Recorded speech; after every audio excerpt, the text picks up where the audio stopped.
Welcome everyone.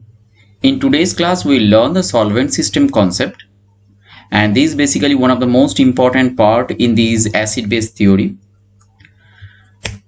So prior to start the solvent system concept, I want to inform you that it was actually established or developed by the scientist Franklin in the year of 1905, and this is basically considering the non-aqueous systems. The solvent system concept actually considers mainly the non-aqueous systems, or mainly like the solvent, for example ammonia and like BF3 and others. Okay, so first of all we will look into the aqueous systems. We will look into the autoionization of this water, and after that we will try to figure out the other non-aqueous solvents and try to find out the autoionization of those solvents. So when we are considering the autoionization of water, so we know as per our previous classes that this H2O is reacting with H2O to give one H2O plus and another one OH minus, right? So now this H2O can be regarded as an acid, where the other H2O can be regarded as a base. So those are reacting to give one H2O plus, which can be regarded another acid, and OH minus as a base. So now these acids and bases can be considered as like that. If it is acid 1, then these acids is giving the base OH minus, so this base can be regarded as base 1, or these base is being converted to these acids, so this base can be named as or regarded as base 2. Then these H2O plus can be named as acid 2. Okay, so as far as we have already come to know these autoionization of water in our previous lectures. So what is the most important thing, that any species or any substances which furnishes this H2O plus, in medium, that can be considered as an acid in aqueous solution, not in other solvent. Okay, so now if any substances is furnishing this OH minus or the anion in aqueous medium, that can be regarded as a base in aqueous medium or in water. Okay, but now we have to consider, or we have to figure out these type of autoionization for other solvents. So first of all, we'll take out an example with ammonia. So we will try to figure out the autoionization of ammonia at first. So now similar things we will try to do with NH3 or with ammonia, whatever we have done with water. So now these two NH3 are reacting with each other. Now one NH3, suppose this NH3 will donate one H plus, whether this NH3, the second NH2 will accept that NH plus to be converted to NH4 plus. Okay, so now if this NH3 is donating the H plus, it will be converted to then NH2 minus. Now if the second NH3 is accepting that H plus, it will be converted to NH4 plus. So now if this NH3 is donating the H plus, so as per the concept or as per the acid base theory, then that can be regarded as an acid, right? So suppose this is acid 1, then if this NH3 is accepting that H plus, that can be regarded as a base. Suppose this is the base 2, right? So now this NH2 minus will be the base 1, and this NH4 plus will be the acid 2. Okay, so now we are trying to say that similar in case of are trying to say that whatever we have found in water, that any species which is furnishing H2O plus or the cation in aqueous medium, that can be considered as acid, and any species which is furnishing the OH minus or the anion in the aqueous medium, that can be regarded as a base. So similar thing we can just consider in case of autoionization of ammonia, right? So now in case of ammonia, if any species is furnishing NH2 minus in ammonia medium, that species can be considered as a base in ammonia, right? Because here the anionic part is NH2 minus, not the OH minus. Suppose if a substance is AB which is giving OH minus, in NH3, then that substance can be considered as neutral, not basic, because OH minus is only be important when the solvent will be aqueous, when the solvent will be water, because in water OH minus or the anionic part is considered as the basic part. But in case of ammonia, the anionic part or the basic part is NH2 minus. So any species which is furnishing NH2 minus is ammonia, that can be considered as base, whether any species which is furnishing NH4 plus in ammonia, that can be considered as an acid in NH3.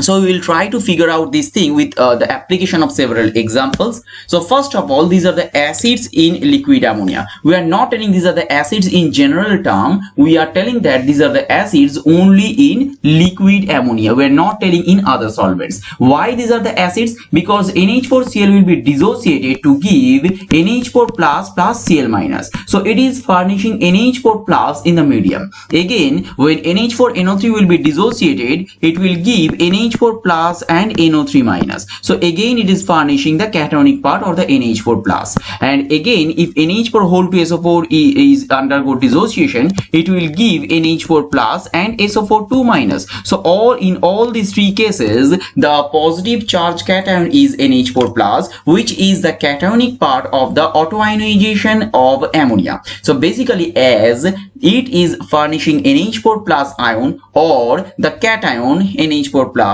therefore all the three substances can be considered as acids in liquid ammonia. We are not telling that these are the acids in all solvents or independent of the solvents. We are not telling like that. We are just telling, or we are just proposing that NH4Cl, NH4NO3 or NH4 whole to SO4, these are the species which are furnishing NH4 plus in ammonia medium. So therefore they can considered as acids in liquid ammonia. Again, we can say, or we can have some examples which are the bases in liquid ammonia. For example, this KNH2, it can give K plus NH2 minus. So this is the anionic part of that autoionization, or this can give that NaNH2 can give, this would be the sodium. So NaNH2 can give that Na plus and NH2 minus. So in these two examples, or in both of these two examples, the anionic part or the NH2 minus is being formed. So therefore these KNH2 or NaNH2 can be considered as base in liquid ammonia. Where again we are not telling that these are the independent of solvent. We are only considering the liquid ammonia as solvents. So as these species are furnishing the anion NH2 minus, so they can be considered as base as per the autoionization concept in presence of liquid ammonia as solvent.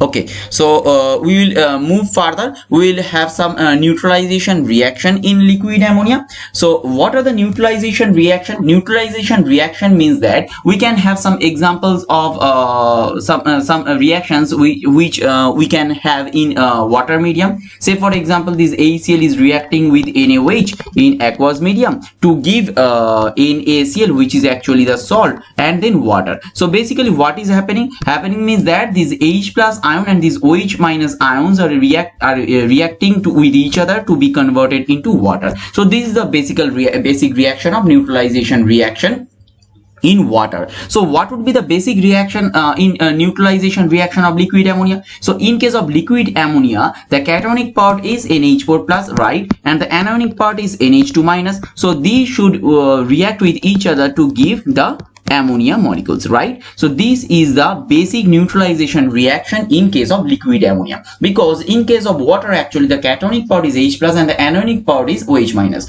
So if they are reacting with each other to be converted into neutral water, that can be considered as a neutralization reaction. Similarly, in case of liquid ammonia, the cationic part is NH4 plus, which is actually the acidic part, and the anionic part is the NH2 minus, which is actually the basic part. So if they are reacting with each other to be converted into neutral ammonia, that can be considered as a neutralization reaction in case of liquid ammonia. So we can have some example like NH4Cl which is actually donating the NH4 plus ion, and say for example we can have NaNH2 which is actually having the NH2 minus ion which can be donated. So if they are reacting with each other, that can be converted into NaCl which is actually a salt, and this liquid ammonia. So this is basically the NH4 plus donor. So this is actually an acid and it is the NH2 minus donor, or it is furnishing NH2 minus in the medium. So NaNH2 can be regarded as a base. So these acids and bases are reacting with each other to be converted into a salt and the solvent. So this is basically the solvent liquid ammonia. So this is the neutralization reaction which we can have in case of liquid ammonia.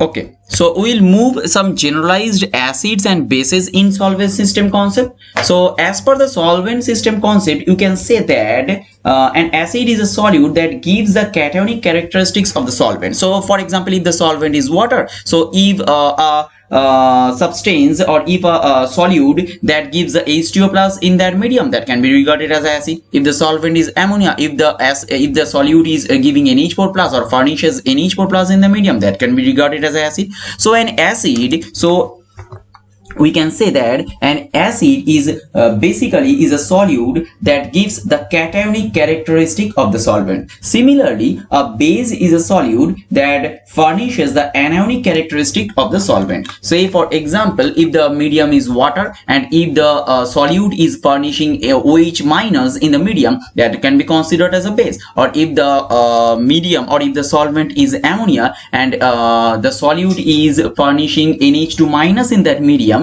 then the solute can be regarded as a base in ammonia. So basically the generalized concept is the base is a solute which is furnishing the anionic characteristic of the solvent, and the acid is the solute which is furnishing the cationic characteristic of the solvent. So basically the cationic part is being considered as the acidic properties of the solvent, and the anionic part is being considered as the basic characteristics of the solvent. Say for example, in case of water, H2O plus is regarded as the acidic part and OH minus is regarded as the basic part. Similarly, in case of liquid ammonia, NH4 plus is considered as the acidic part and NH2 minus is being considered as the basic part. Okay, so these are the generalized concepts. So we'll move further with some other examples like BF3 as a solvent. So if we are using BF3 or BRF3 as a solvent, then BRF3 we can do the autoionization with this BRF3. Now BRF3 is if BRF3 is undergoing the autoionization,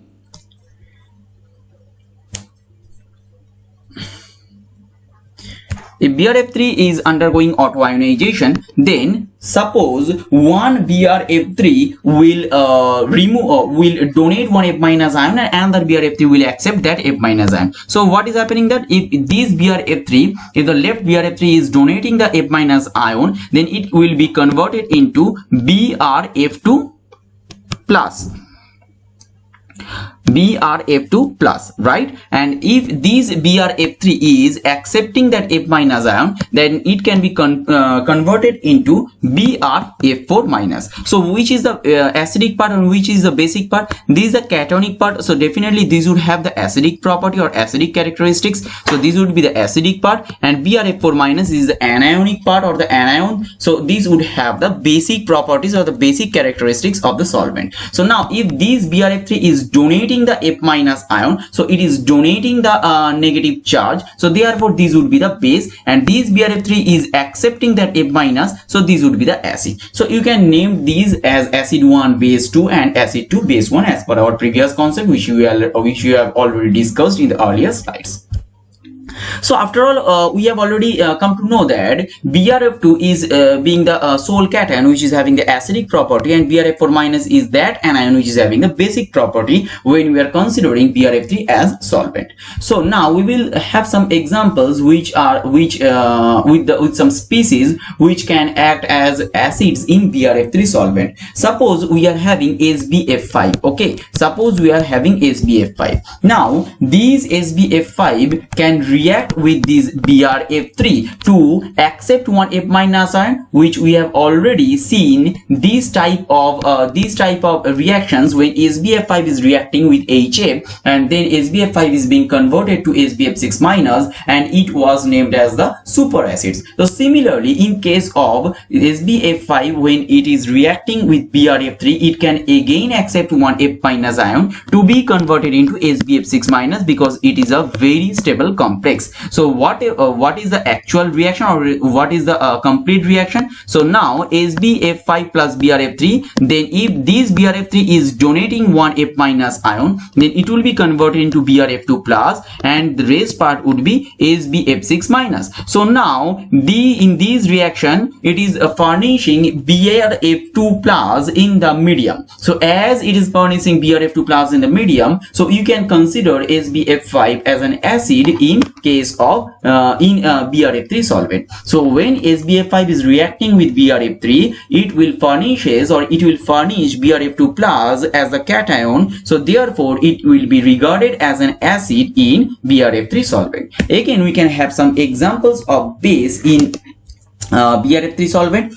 For example, F minus. So for example, if something is furnishing F minus ion, so these F minus can react with these BrF3. So if it is having, means if any chemical species which is capable of donating this F minus ion, so these F minus ion can then react with this BrF3 solvent to be converted into BrF4 minus. So now this BrF4 minus is the anionic part or the basic part of the solvent. So as it is furnishing BrF4 minus in this medium, so we can consider that F minus ion or the F minus containing species as the base in BrF3 solvent. So if the species is having F minus ion, it can react with the BrF3 solvent to be converted into BrF4 minus. So BrF4 minus is the anionic part or the basic part of this solvent, or having the basic characteristics of the solvent. So therefore the species which is containing the F minus ion that can furnishes BrF4 minus in the medium by reacting with BrF3, so therefore it can be considered as a base in BrF3 solvent. So what would be the neutralization reaction? So like it will be similar as in the case of water. Like in case of water, H2O plus which is reacting with OH minus to be converted into water. So this is basically the neutralization reaction. We have already seen in case of liquid ammonia also. In case of liquid ammonia, the cationic part is NH4 plus, the anionic part is NH2 minus. So then NH4 plus is reacting with NH2 minus to be converted into neutral ammonia. So this is basically the neutralization reaction in case of liquid ammonia. So in case of BrF2 plus BrF3, which one is the cation? The cation is BrF2 plus and the anion is BrF4 minus. So now if these two are reacting with each other, then they can be converted into the solvent, that is 2BrF3. So now if this reaction is happening in the medium, that can be considered as a neutralization reaction. That can be considered as the neutralization reaction. So now if the cationic part and the anionic part are reacting with each other to be converted into the neutral BrF3 solvent, then that can be considered as the neutralization reaction. Okay.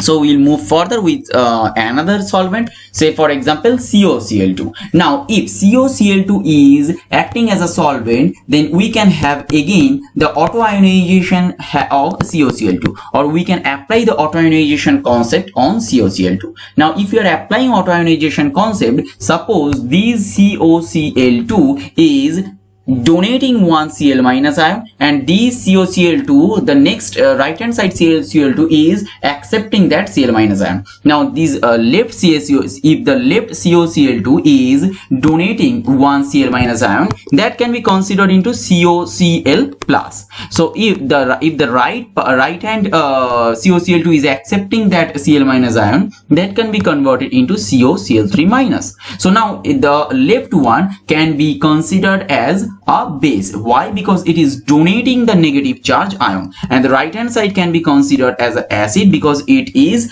actually accepting the negative charge ion. So now these COCl plus and these COCl3 minus, this COCl plus is the cationic part, so this can be regarded as an acid, and this COCl3 minus can be regarded as a base, as is the anionic part, right? So now you can name these that acid 1 base 2 and acid 2 base 1, as we have already learned in the previous slides how we will named this type of things. So you can apply the same method and can name acid 1 base 2 and base 2 base 1 acid 2. Okay, so ultimately we have got our a cationic part and anionic part. So the cationic part will have the acidic characteristic, the anionic part will have the basic characteristics. So any species which will furnish COCl plus in the medium in the COCl2 solvent, in presence of COCl2 solvent, then that can be considered as acid in COCl2. Whether if any species is furnishing COCl3 minus in the medium, that can be considered as base in COCl2 solvent. This is not the solvent independent. Again, we are telling that this is solvent dependent. We are only proposing these mechanistic aspect in presence of COCl2, which is acting as a solvent. So if any species is furnishing COCl plus or the cationic part in medium, that can be considered as acid in COCl2 solvent. Whether if any species is furnishing the anionic part of the COCl3 minus in the medium, that can be considered as a base in COCl2 solvent. So now we will have some examples also. Suppose we can have some acids in COCl2 solvent. So we can take an example of suppose okay, so another one thing we can do that if COCl2 acting as a solvent, suppose you can have this type of thing also, that COCl2 it can be dissociated to COCl plus and Cl minus. So you can consider these both concepts, that if any species which is furnishing either COCl3 minus or Cl minus, both can be considered as base. Okay, so this is the ultimate phenomena, that COCl2 can be dissociated in the medium to give COCl plus and Cl minus. So if any species is furnishing Cl minus ion in medium, that can also be considered as base in COCl2 solvent. So the species can either furnish COCl3 minus or it can furnish Cl minus. So in both cases, that can be considered as base in COCl2 medium. So now we can have some examples of acids which we will take in COCl2 solvent. Okay, suppose we are having AlCl3. So if we are having AlCl3, then this AlCl3 can react with this COCl2 to be converted into AlCl4 minus, and then this COCl2 will be converted into COCl2 plus.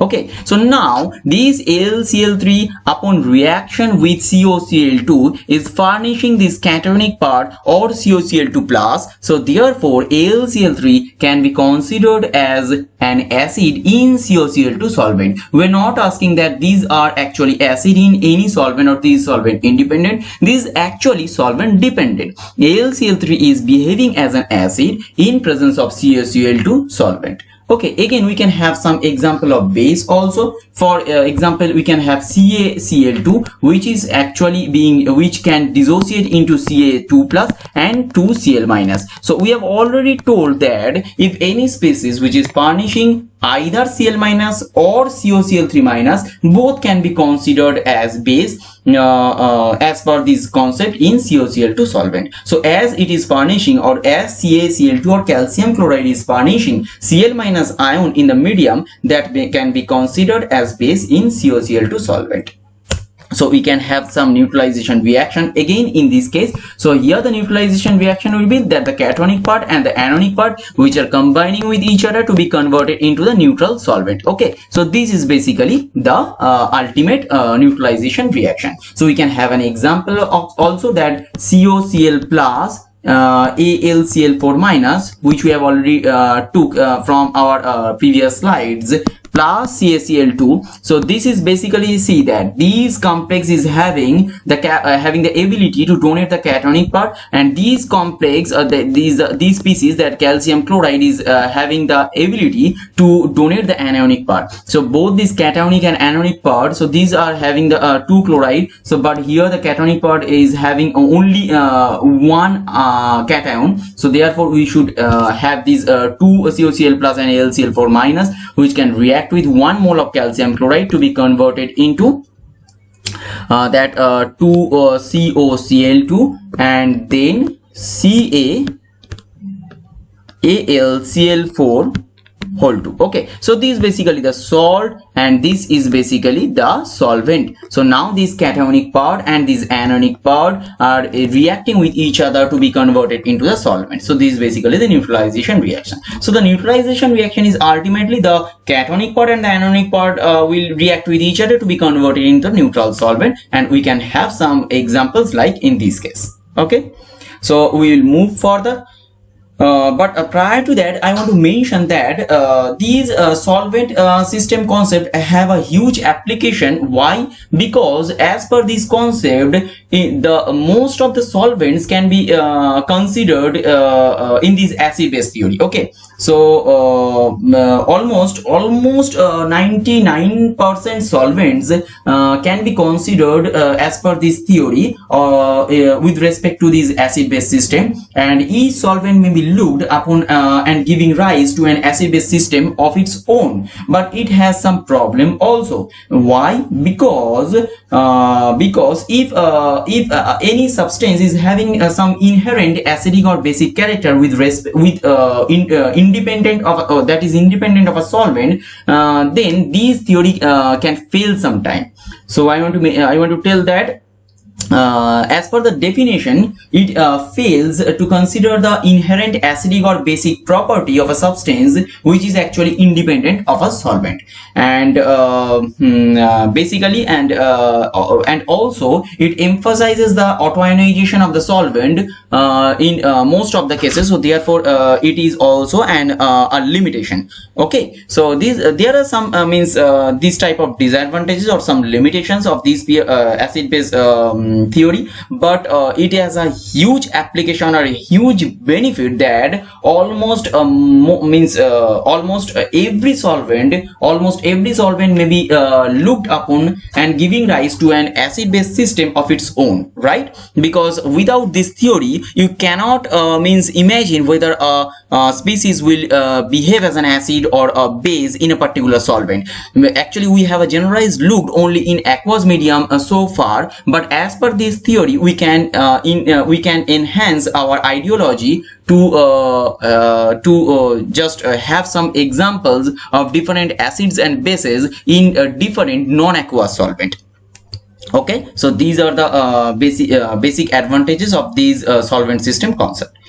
So after this, we will have some example of these SO2 solvent. So whenever we are having SO2 as a solvent, so we can do this same autoionization concept. So the 2 SO2 can react with each other to be converted into 1 SO2 plus and 1 SO3 2 minus, because here in case of SO2 the anion is O2 minus. So now suppose this left SO2 is donating 1 O2 minus, donating 1 O2 minus, so then that can these can be converted into SO2 plus, because 1 O2 minus is being donated, so the charge would be 2 plus. So now if this SO2 is accepting that oxide ion, that can be converted into SO3 2 minus. So this is the cationic part, this is the SO2 plus. So this is the this will have the acidic characteristics, and this SO3 2 minus is basically the anionic part. So this is having the basic characteristics. Okay, these are the basic characteristics. And so in a generalized manner, if a species is furnishing this SO2 plus in the medium, that can be considered as an acid in SO2 solvent, and if a species is furnishing SO3 2 minus in a medium, that can be considered as a base in that SO2 solvent. Again, it is solvent dependent. We are not asking that it is solvent independent. We are just asking that if a species is furnishing SO2 plus in the medium, that can be considered as an acid only in SO2 solvent, and if it is furnishing SO3 2 minus, then that can be considered as base in only SO2 solvent. Okay, so this is basically the solvent dependent system or the solvent dependent approach. So we can have another example like POCl3 as a solvent. So if we are having these POCl3 in autoionization concept, so now if the one POCl3 will release one Cl minus ion and another POCl3 can accept that Cl minus ion, so one POCl3 will be converted to POCl2 plus. This is the cationic part and it can be regarded as or it can have the acidic property, and another one will be means these POCl3 which is actually accepting that Cl minus ion, that can be converted into POCl4 minus. So this is basically the anionic part or the basic part or having the basic characteristics. So if any species is furnishing POCl2 plus in the medium, that can be regarded as an acid in POCl3 solvent, and if any species is furnishing POCl4 minus in the medium, that can be regarded as a base in POCl3 solvent. Okay, but again in this case, like in the case of COCl2, this POCl3 can be dissociated in this manner also, that it will furnish POCl2 plus plus Cl minus. So again in this case also, if any species is furnishing either Cl minus or POCl4 minus, in both the cases that can be considered as base in POCl3 solvent. It can furnish either Cl minus or POCl4 minus. In both cases actually we will consider that species as base in POCl3 solvent, but the cation would be only POCl2 plus. The anion can be either Cl minus or POCl4 minus. So we can have some examples like for we will take FeCl3. Now when FeCl3 is reacting with POCl3, so one Cl minus will be removed, or one Cl minus will be released from POCl3, and that Cl minus can be accepted by FeCl3 to be converted into FeCl4 minus. So now if FeCl4 minus is being formed, so the rest part would be POCl2 plus. So FeCl3 upon reacting with POCl3 is furnishing POCl2 plus, which is actually the cationic part of the autoionization concept. So basically then FeCl3 can be regarded as an acid in POCl3 medium. So like in this case also we can have PCl5. So now when PCl5 is reacting with POCl3, now this PCl5 can also accept an Cl minus from POCl3. So POCl3 will be converted to POCl2 plus, and this PCl5 can be converted into PCl6 minus. So again it is furnishing POCl2 plus. This is the cationic part in of the autoionization concept. So as it is furnishing this cationic part or POCl2 plus in the medium, so PCl5 can be regarded as an acid in POCl3 solvent. So like in this case we can have the last example but not the least, that is CH3 whole 4 N plus Cl minus. Okay, so CH3 whole 4 N plus Cl minus. If this is reacting with FeCl3, now it can donate the Cl minus ion, and now this FeCl3 can accept that this POCl3.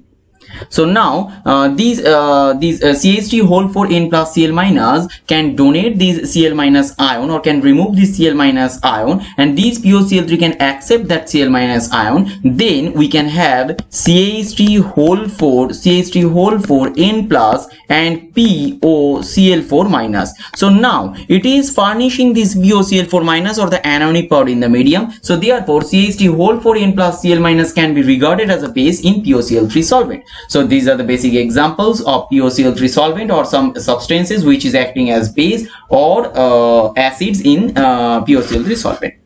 Okay, so we have already learned the solvent system concept, the mechanistic aspect of it, its application, different solvents, and we have applied these autoionization concept. We have come to know that these different non-aqueous solvents can have the acidic part and basic part. The acidic part can be regarded as having the acidic property. The cationic part is regarded as having the acidic property, and the anionic part is having the basic property. So if any species is furnishing the cationic pod in the medium, so that species can be regarded as an acid in that particular solvent. Whether if any species is furnishing the anionic pod in the medium, then that species can be regarded as the base in that particular solvent. So this is basically the solvent system concept, and it is having a huge application when you are considering the non-aqueous system.